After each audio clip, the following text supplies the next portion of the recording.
Hey, this is Clay Nelson Life Balance, and here you come dragging in. It's 3 a.m.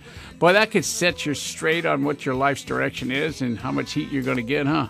Depends on whether anybody knew you were going to come back at 3 a.m. What do you think? Now, before we went off, we were talking about, on the break, we were talking about being a master of change and taking on life. And no matter what life throws at you, remember the direction you want to go. All right, and make sure that you own that. Not only own what it is, but how you're going to get there, and even maybe have it written down so when your circumstances get you, all right, you got something to come back to so the circumstances don't take off in your world, right? So, one of the things that you could do, that's a key to dealing with changes to your life plan or to your direction is, writing down what that direction is. Like, have a plan for your life. What a concept, huh? Pretty good. Clay, although we do have more emails, I have a caller on the line here who does have a question. Tanya, welcome to the show. Tanya, hi. Hi, Clay. One of the things that really bothers me is, I want to be an informed citizen, but sometimes when I am watching the news or reading the newspaper, I just I have to step back and not let all that negativity get to me. It's sometimes it's just like where do you draw the line? Where it's like I want to be informed and I want to be in good spirits about it and have a happy outlook about it, but sometimes it's just more than I want to deal with. Yeah, I found, in all fairness to all the different medias and all the different information systems that come to us, that you kind of have to filter out. That may be, what you're reading may be something that someone's thinking or someone feels, but it doesn't mean you have to feel it. It doesn't mean you have to live it. It doesn't mean you have to react to it. It could be, information is nothing more than information. It's what's important is what we do with that information. Does it affect us? Does it change us? Does it slow us down? Does it speed us up? Does it change our life's direction? Does it change our life's plan? And that's the part that we have a say in. Okay? So I don't have to take it as the truth and like, oh my God, the world's going to come to an end. No. In fact, if I was going to default to one way or another when I have an outside stimulus of some sort, it's first of all, do I really want to listen to this? Do I really want it to affect my life? So I would question it in the first place. And then next is, would it make my life better? If it's yes, then I'd allow it in a little bit. If it's not going to make my life better, I would dump it. Okay, great. Got it? Yeah. Okay? Thanks.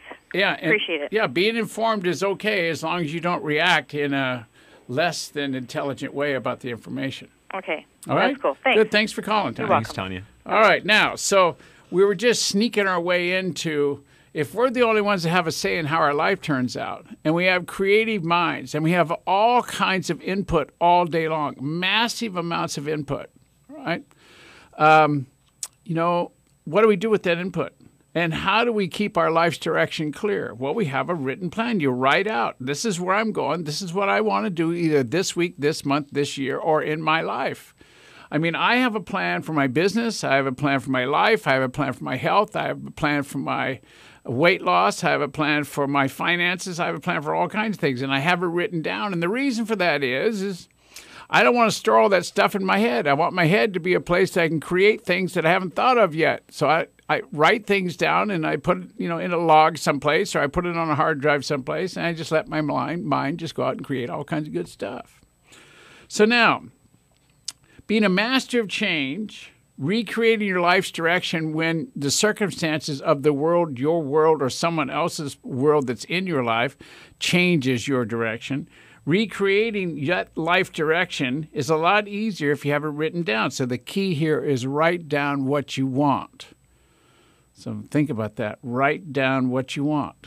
So if I were to ask you right now, in the next year in your life, what do you want in your income, in your relationship, in your health, okay, in your ability to communicate, in your level of education, and how much fun you're going to have, all right, what would you write down? And then what if you wrote it down and put by certain dates by each of the line items, said, I'm going to have A, B, C, D by this date. See, because without a date, it'll just evaporate. With a date, it'll stay active. So it's all about getting squared away around being clear about who you are, what you want, and by when. Now, how do you stay clear? Here's the next key. So number one is being a master of change. All right? You have to be able to dance with what the world gives you. Number 2, you have to be able to recreate your life's directions. And sub A under that one is one of the ways you recreate your life's directions is you have to write down what in the heck that direction was. You know, otherwise your circumstances will take you over and turn you in any direction they want you to go. And then next is staying clear. Well, staying clear about what? What you say you want.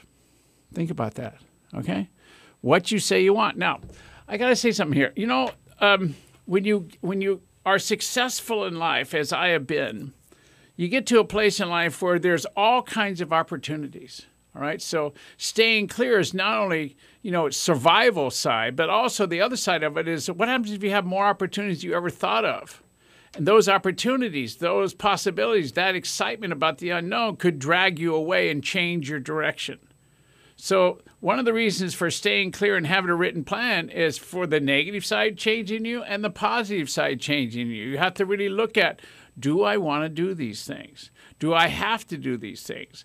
If I go and do those things, how will I change? You know, how will that change the direction I'm committed to or the direction that I promised I would go for my family or my coworkers or a business or a relationship in some way? All right? So how do we dance with change? We have to stay clear. We have to have mental clarity. We have to keep your head clear of all the stuff related to the circumstances around you, you know, like fear, worry, happiness, unhappiness, anger. What do you think about that? You have to be able to clear out all your emotions that do little to serve your direction but take a toll on your mental energy, which in turn will take a toll on your physical energy. If your mind gets tired about worrying about stuff that you can't make a difference in, it will wear your body out. It's an amazing observation. Okay? Your mind is housed inside of a physical body. All right? And if you physically are worn out, your mind won't have a place to live. So your mind just flops out of your ear, gets on the table, and it doesn't have a direction. Pretty funny, huh? So you have to get real straight. All right? You got to have a written plan for where you're going. You have to stay clear. You have to understand that you're going to have fear. You're going to have feelings. You're going to have input that's negative. You're going to have input that's positive, but still takes you to a direction that you don't want to go. And all those energies, all that dissemination of question of should I do it and what's the inquiry and doing all the things, all right, zap your physical energy, all right? So now, clearing. How do we do that? How do we stay clear? How do we get rid of the circumstance? How do we get rid of the stuff that our mind makes up? How do we handle having a life that is clear and directed, yet fun at the same time? Well, there's several ways. One is journaling, which everybody knows about. You just kind of write down, keep in a book where you've been and where you're going, and then you choose to go from there. That's a nice idea, yeah. Yeah. Another one is verbal clearing, where you say to someone, you know, I got to tell you, I want to speak to you, and I want you to just get this, and I want to just get the fear out of my head. So you just clear. All right?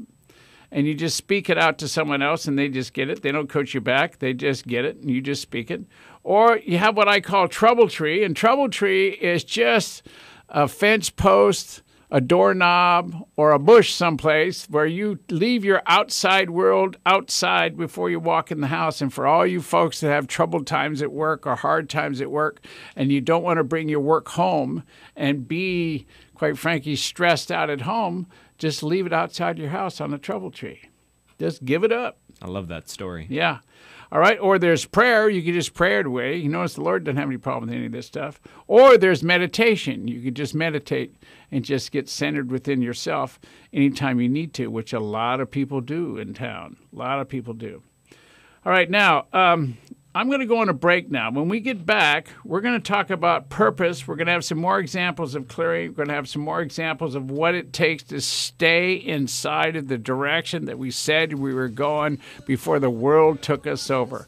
So you're listening to Clay Nelson Life Balance Hour. The name of the show is Keeping Your Life Moving Forward When the World Tries to Change It. Get on back here.